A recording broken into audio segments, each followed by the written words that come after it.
So தனுசு ராசிக்காரங்களுக்கு பார்த்தீங்கன்னா இதுவரை கடந்த ஒரு வருஷமாக ஒரு மாதிரி ஒரு ஹனிமூன் பீரியட் மாதிரி எதுவுமே வந்து நம்ம நிலையாக பண்ண முடியல. டிராவலிங் அதிகமாக இருந்தது, சுப விரயங்கள் அதிகமாக இருந்தது, குடுக்கல் வாங்கல் அதிகமாக இருந்ததுங்கிற மாதிரி ஒரு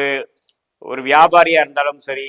ஒரு தொழில் அமைப்பில் இருக்கிறவங்க, வேலையில் இருக்கிறவங்க, உத்தியோகஸ்தர்கள், வீட்டு இல்லத்தரசிகள் யாருக்குமே ஒரு ஒரு டிரான்சிஷனரி மாதிரி தான் இருந்திருக்குமே ஒழிய ஒரு ஒரு கடுமையாக ஒரு விஷயத்தை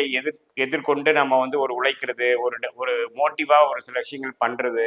செல்ஃப் டெவலப்மெண்ட் பண்ணுறதுங்கிற மாதிரி ஒரு அமைப்பு இல்லாமல் இருக்கும். அதுக்கு வேணுங்கிற ஒரு குரு பார்வை, சனி பார்வை கிடைக்கும் பொழுது நம்ம வாழ்க்கையில் சரி போதும், இது வரைக்கும் நம்ம இந்த மாதிரி ஒரு அமைப்பில் இருந்தது போதும், நெக்ஸ்ட் லெவல் போகணும்,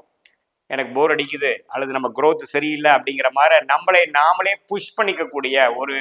கம்ஃபர்ட் ஜோன்லேருந்து ஒரு ஒரு நான் அன்கம்ஃபர்டபுள் ஜோனுக்கு வந்து அதுக்கப்புறம் நம்மளாம் உயரக்கூடிய ஒரு அமைப்பு கொடுக்கக்கூடிய ஒரு அருமையான ஒரு அமைப்பு வந்து தனுசு ராசிக்காரர்களுக்கு உண்டு.